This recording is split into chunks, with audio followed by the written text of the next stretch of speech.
Entrevista. Você já ouviu falar no princípio da gradação de penalidades? Vamos saber o que a legislação prevê sobre o assunto na entrevista realizada pela repórter Samantha Flor. Acompanhe. Eu estou com a juíza substituta da Vara do Trabalho de Pacajus, no Ceará, Natália Martins.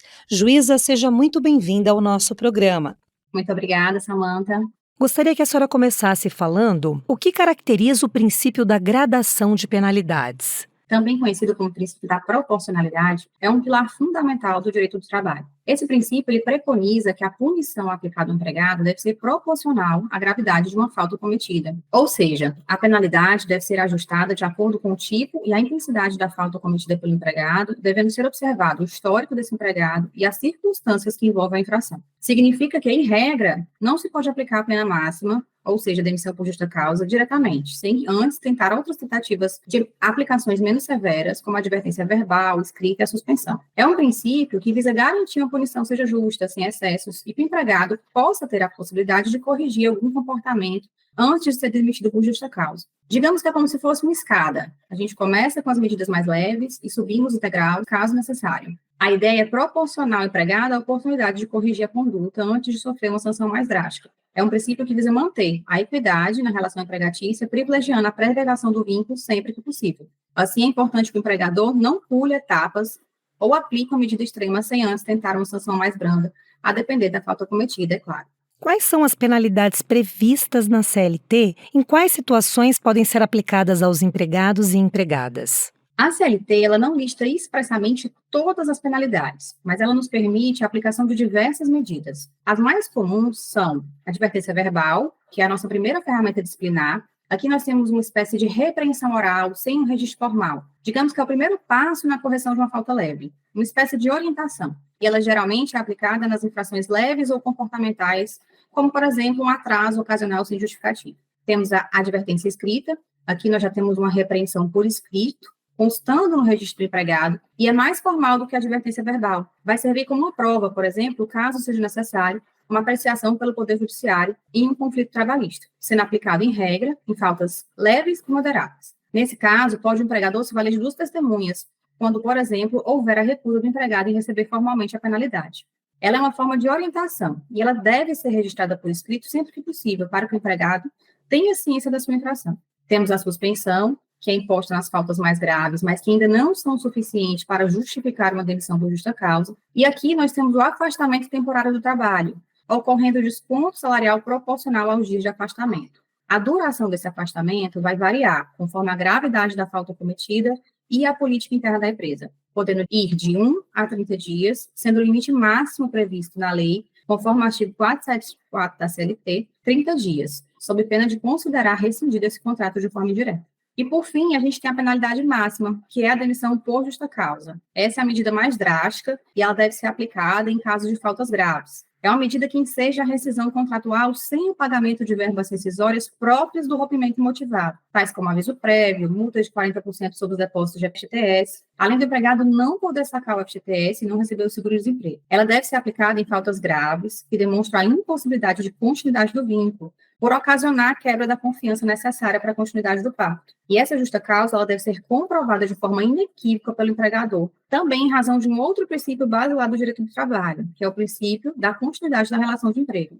Em quais situações o princípio da gradação de penalidades pode ser suspenso ou desconsiderado? Embora o princípio da gradação das penalidades seja a regra, há situações em que ele vai ser desconsiderado devido à falta grave cometida. Isso ocorre quando estamos diante de casos de faltas gravíssimas, que demonstram que a quebra da confiança para a continuidade da relação de emprego foi imediata e é irreparável.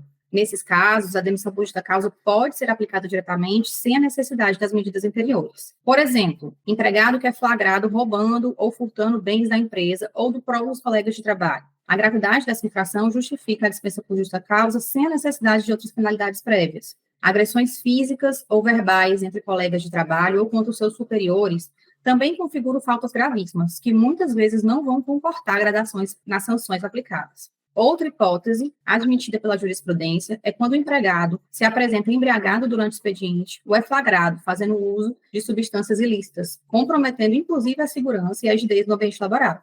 Nesses casos, a falta é gravíssima e também dispensa a gradação das penalidades. A gente também pode mencionar como outras hipóteses a quebra do sigilo industrial, além de casos de assédio moral e sexual devidamente comprovados, sendo válido destacar que a jurisprudência do TST exige prova robusta da falta grave, cabendo ao empregador comprová-la cabalmente. Em casos de inobservância do princípio da gradação de penalidades, o empregador pode sofrer alguma sanção? Sim, nesses casos, o empregador, caso não observe o princípio da gradação das penalidades e aplique uma sanção considerada excessiva ou desproporcional, como, por exemplo, a demissão por justa causa sem atentar antes, advertir ou suspender o empregado, em casos de faltas leves ou que não sejam graves o suficiente, a juíza ou o juiz que for analisar o caso pode entender que essa medida foi indevida. Nesses casos, poderá haver a reversão da justa causa, transformando a demissão em um desligamento sem justa causa, garantindo ao empregado demitido de forma irregular o recebimento de todos os direitos trabalhistas correspondentes, como aviso prévio, férias proporcionais, 13º salário proporcional, além de poder fazer o levantamento do depósito de FGTS e receber a multa de 40%. Juíza, algo mais sobre esse assunto que a senhora gostaria de complementar? Samanta, eu acho que é importante nós enfatizarmos que esse princípio ele não existe para dificultar a vida do empregador, mas sim para garantir que as relações de trabalho sejam sempre justas e equilibradas. Exige bom senso e uma análise criteriosa de cada caso concreto, devendo ser feita de forma transparente e documentada, pois a transparência e o diálogo são as melhores ferramentas para evitar os conflitos trabalhistas. É importante que o empregador sempre comunique claramente ao empregado o motivo da punição, sendo necessário fornecer a ele a oportunidade de se manifestar. É essencial lembrarmos que cada caso é único e deve ser analisado considerando todas as suas particularidades, pois a avaliação da gravidade da falta deve levar em conta diversos fatores, como a função do empregado, a política interna da empresa e as circunstâncias da ocorrência. Um bom diálogo entre empregador e empregado antes de aplicação de qualquer penalidade pode evitar muitos conflitos, mas a atuação preventiva, com a criação de um ambiente de trabalho saudável e o uso de medidas educativas é sempre a melhor prática, evitando que as situações extremas sejam necessárias. E, por fim, em caso de dúvida, a orientação de um profissional especializado em direito do trabalho se mostra imprescindível, tanto para empregados quanto para os empregadores. Eu conversei com a juíza substituta da Vara do Trabalho de Pacajus, no Ceará, Natália Martins. Juíza, mais uma vez, muito obrigada pela sua participação no nosso programa. Eu que agradeço, Samanta, à disposição.